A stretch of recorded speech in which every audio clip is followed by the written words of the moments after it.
네, 어느새 연말정산 시즌이 다가왔습니다. 매년 반복되고 있지만 사실 좀 바뀌는 부분들이 있다 보니까 많은 분들이 헷갈려 하시는 것 같은데요.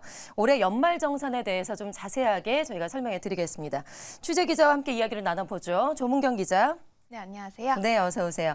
자, 연말정산은 개인에 따라서 13월에 월급이 될 수도 있고 13월에 폭탄이 될 수도 있다고 하죠.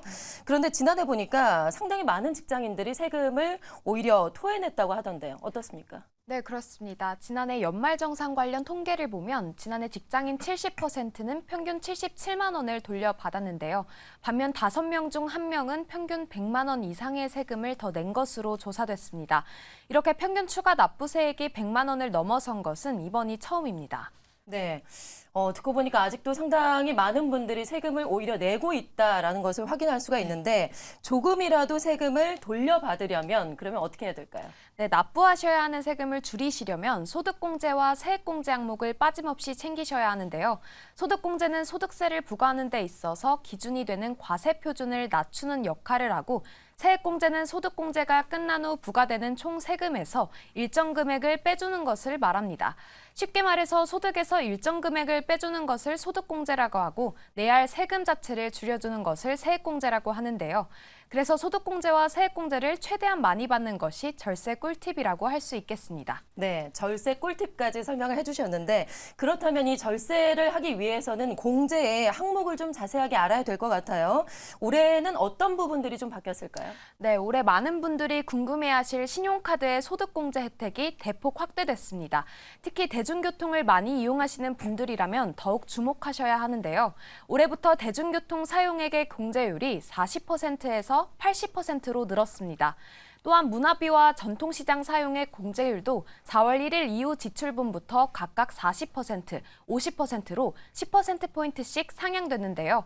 다만 문화비 공제는 총 급여가 7천만 원 이하인 경우만 해당되며 영화 관람료는 7월 1일 이후 지출분부터 상향 공제율이 적용됩니다. 네. 자, 우리 가계 소비에서 가장 많이 차지하는 게 바로 월세하고 지금 교육비 같은 경우인데 월세와 교육비에 대한 소득공제 범위도 이번에 좀 확대가 된다고요? 네, 그렇습니다. 월세 세액공제의 대상 주택 범위 기준 시가가 3억 원에서 4억 원 이하로 확대됐는데요. 이로써 월세 세액공제 혜택 대상도 늘어났습니다. 수능 응시료와 대학 입학 전형료도 세액공제 항목에 새로 포함됐는데요. 15%를 교육비로 공제받을 수 있게 됐습니다. 네, 15%나 공제를 받을 수가 있군요. 자, 그리고 올해부터 퇴직연금을 포함한 연금 개조에 대한 공제 혜택도 늘었다고 하는데요. 이 부분도 좀 자세하게 설명을 해주실까요? 네, 연금 계좌의 세액공제 납입 한도가 기존 700만 원에서 900만 원으로 확대됐는데요. 앞으로는 연금 계좌에 900만 원까지 세액공제를 받을 수 있게 된 겁니다. 총 급여가 5,500만 원을 넘지 않으면 납입액의 15%를, 넘으면 납입액의 12%를 공제받을 수 있습니다. 이렇게 혜택이 확대되자 주요 은행들도 관련 이벤트를 쏙쏙 내놓고 있는데요. 하나와 우리, KB국민은행 모두 IRP 계좌 고객을 대상으로 이벤트를 진행하며 고객 유치에 나선 상황입니다. 네, 은행들의 이런 이벤트도 꼼꼼하게 좀 챙겨보면 좋을 것 같습니다.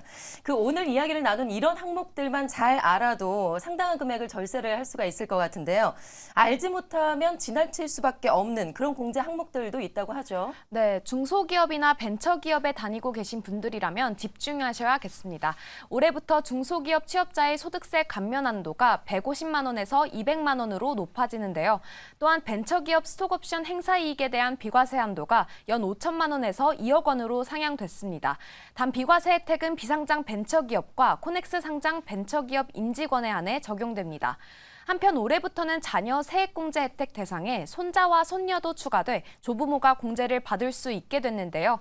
더불어 고향사랑 기부금에 대한 공제 혜택도 확대되는데 10만 원까지는 전액을 돌려받을 수 있고 500만 원까지는 15%가 공제됩니다. 네, 자 이렇게 공제 항목들을 쭉 살펴봤는데 가장 중요한 거죠. 바로 연말정산을 어떻게 하는지, 연말정산 하는 법에 대해서 설명해 주시죠. 네, 지금 다니시는 회사가 일괄 제공 서비스를 이용하고 있다면 홈택스에서 간소화 자료 일괄 제공에 동의한다는 절차를 다음 달 19일까지만 해주시면 됩니다.